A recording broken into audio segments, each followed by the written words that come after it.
Hey there guys, this is Red Tail Ray. Just wanted to show you guys a quick hack for doing your own name on miscellaneous gear, whether it be, in this case, this is a face mask bag that is provided to us through our volunteer fire department. So you keep your face mask in here. This could also be used for your luggage or your backpacks or your bags or miscellaneous coats. You're going to do a real nice job. And put your name or put your insignia, put your numbers, whatever it might be, on any kind of gear. This is just a quick way. I have been doing it for the last few years. Just wanted to show you guys this in kind of response to some of the videos. I've been getting a lot of positive feedback on the do-it-yourself stuff. So when I get something like this has been already used, this fabric bag, and it's really nothing, it's not that important. Probably even make a really nice one in replacement to this. I bet you there's even companies out there like recycledfirefighter.com that might make face mask pieces. So you never know what's out there, but I don't have like insurmountable amounts of money. But I do want to dress up my stuff, and I want to make sure that my stuff gets back to me if it ever gets misplaced, especially like a face mask bag like this. So what I want to do is I want to lay it out super duper flat. And what I've got here is I've got just a couple things. I've got blue painter's tape, and I've got a metallic permanent marker, and then I've got a metallic permanent paint pen. I'm not sure which is going to work better. And then I've got also a black Sharpie, just a standard black Sharpie. So what I did is I went ahead and cut off the old name. The old name tag was just a folded up piece of fabric that is lighter in color, or is actually, yeah, so it's the exact same fabric that's just reversed, so they could write their names on it. So I've taken that off, I've unstitched it, I pulled out all the extra little pieces of thread and string to kind of lay that out as super flat as I possibly can. And I found in my garage sailing years, you pick up these little super cheap, I think I got like 3 different packs of stencils for maybe just a few bucks, and these ones are going to work really nice in this area that I got planned out. So what I want to do first is I want to make sure that this fabric area, and whatever piece you're working with, you want to make sure that's super flat. So what I'm going to go ahead and do, to the best of my ability,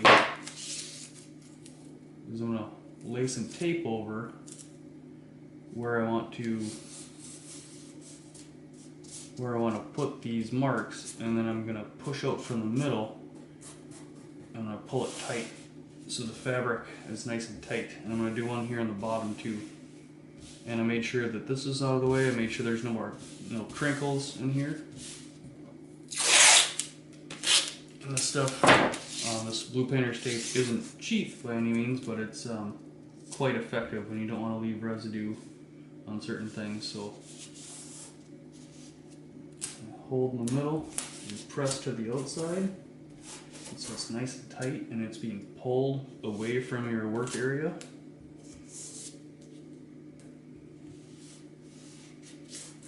I'm just going to pull that nice and tight. And what we got kind of going on here now then is a nice flat work area that doesn't have any crinkles and is held down to your work surface, whatever that might be. This just happens to be my kitchen table. And you're going to lay out your stencils then. So I mean, I just used a black Sharpie, as you can kind of tell, where this nameplate used to be. I'm going to do my own nameplate here. My last name being Ray, obviously. Thanks again for checking out the Red Tail Ray channel. And I'm going to kind of place that to where the letters are nice and even and flush with each other, and they meet up and they look really nice, but they're not covered. You don't see any of the tape on either sides of the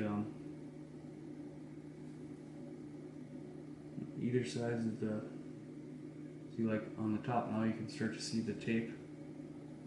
And if we're to hold those together again and move them down, make sure it's nice and even. It looks real good. Gonna move them up and down. Make sure that you're in the right placement area. You don't have any coverage.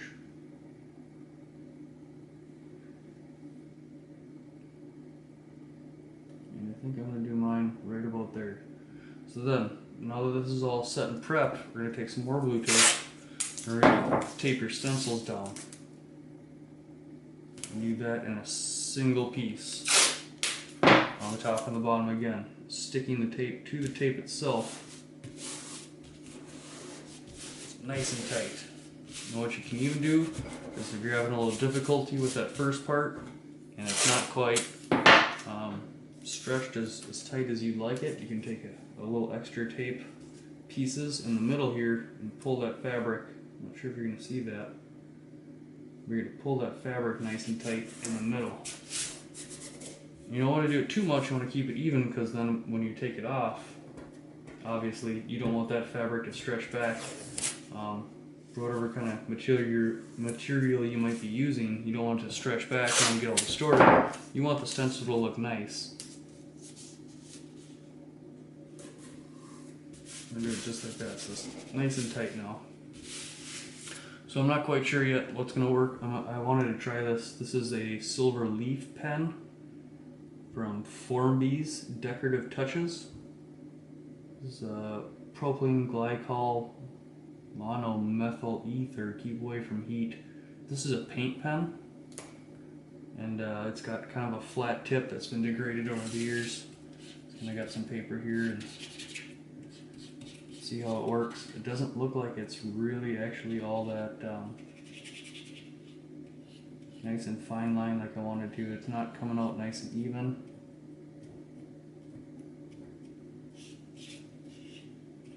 Just gotta work with it a little bit.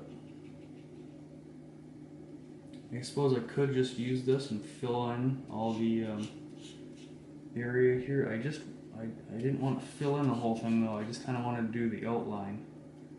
And this thing is really smashed out. I'm not sure what this was used last for, but this tip is... I don't think I'm going to be using this paint pen. It's just not giving me the consistency, and the thickness is a little bit too deep. So let's try doing just this one. So this is a metallic marker. It's much better. This is like a Sharpie. I'm not sure if it's going to be as bright or reflective, I guess, as that. We're kind of looking at the paper here now too. Look at that. See, there's some reflectivity in the actual paint pen, but there's no reflectivity in the silver marker. So this metallic marker, and well, there's a little bit. It's not the same reflectivity and brightness as that paint pen. So what I'm going to go ahead and do, and this is just being stuff I have around the house. I don't even know where this stuff came from. I'm going to use the paint pen because I like that reflectivity better. I'm going to fill it in, and it's hopefully not going to protrude out the edges too much as I do a lot of brushings. Well, I guess we'll see what happens here. This is going to be a learning experience because I would prefer that more metallic and reflective look. You can see that? There you go. I'd prefer that on my stuff, so let's see what happens here. Let's go ahead and start going on. An even coat. I'm not trying to fill in the outside edges quite yet. Just trying to get the broad strokes, because again, this tip is super beat up. Look at that tip. I'm not sure if you can see that.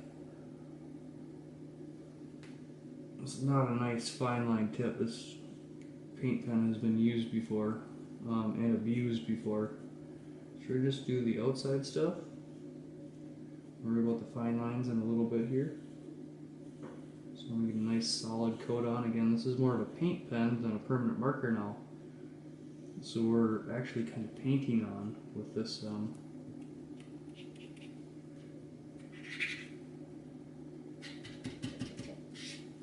paint pen.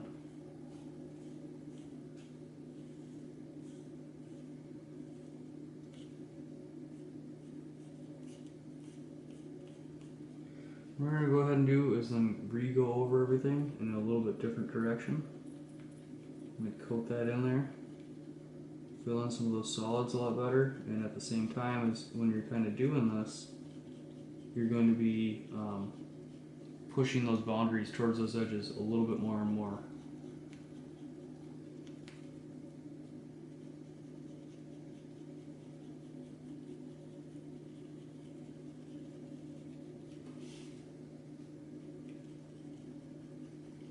It's starting to fill in pretty well. It doesn't look, it's definitely not as defined as I thought it was going to be nice and defined. But this tip is so smashed, so maybe we'll try running along the edges and painting those in. Just maybe the third stage here then, I guess. See how that looks when we got it all done. Keeping in mind that you really want to make sure that your fabric is nice and tight, because when you release it, it's going to be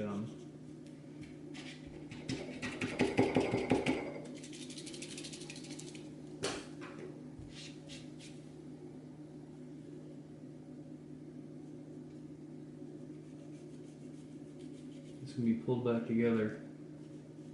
So you want to make sure these lines are nice and filled in. There we go. Now we're starting. I think we're starting to break in the paint pen is starting to really seep through now.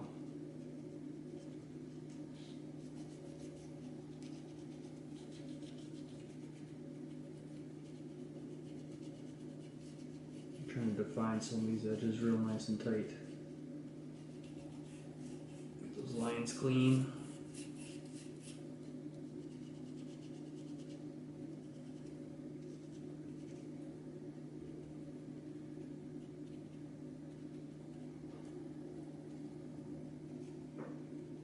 Corners nice and impacted on there, especially because this tip is already beat up. I guess I don't really care about it.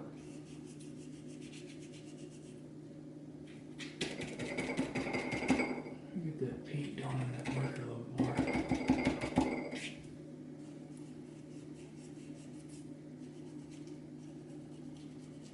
Let's do a little bit more fill in. Get rid of some of that darker blue area that's go with the grain of the fabric.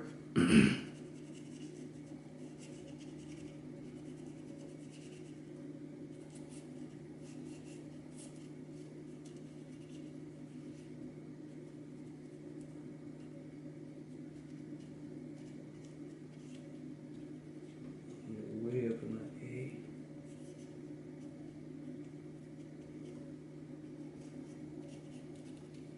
Alright, I think we're going to call that good. So,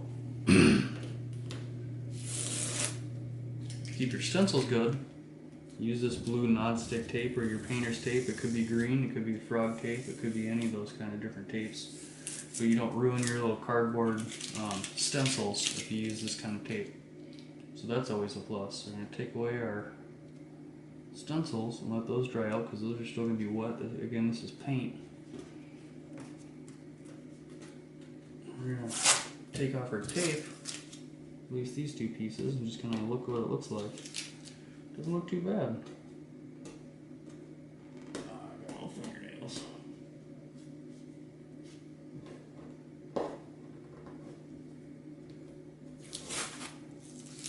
Doesn't look too bad at all. And what you can do, what I'm going to do right now quick, is while this is still kind of set up, it's still kind of drying, and it looks pretty good while it's still stick to the table. I'm going to take my black Sharpie and I'm just going to outline and highlight, make sure it's really nice and pronounced. It doesn't really look like much. I know it's a dark blue bag, and this black Sharpie isn't doing too much. I'll try to show you guys, I guess, when I'm all done here. But it is actually enunciating it just enough, just a little bit, where it looks really nice. It makes it stand out just that little bit more.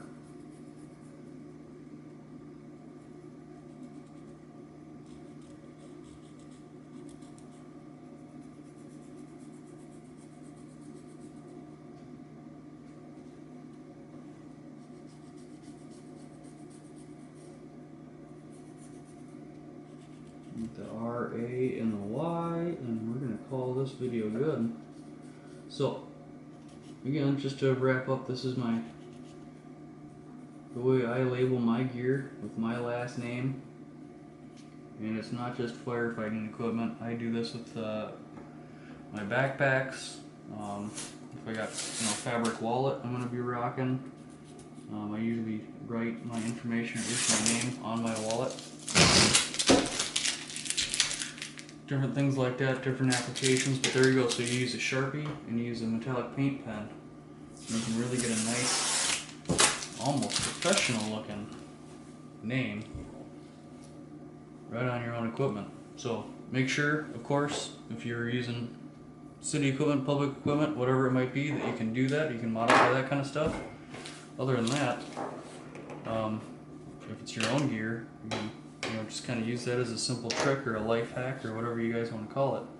But I think that turned out actually pretty nice, and the way it's showing up on camera right now, it's actually fairly reflective for being that paint, an actually solid colored paint.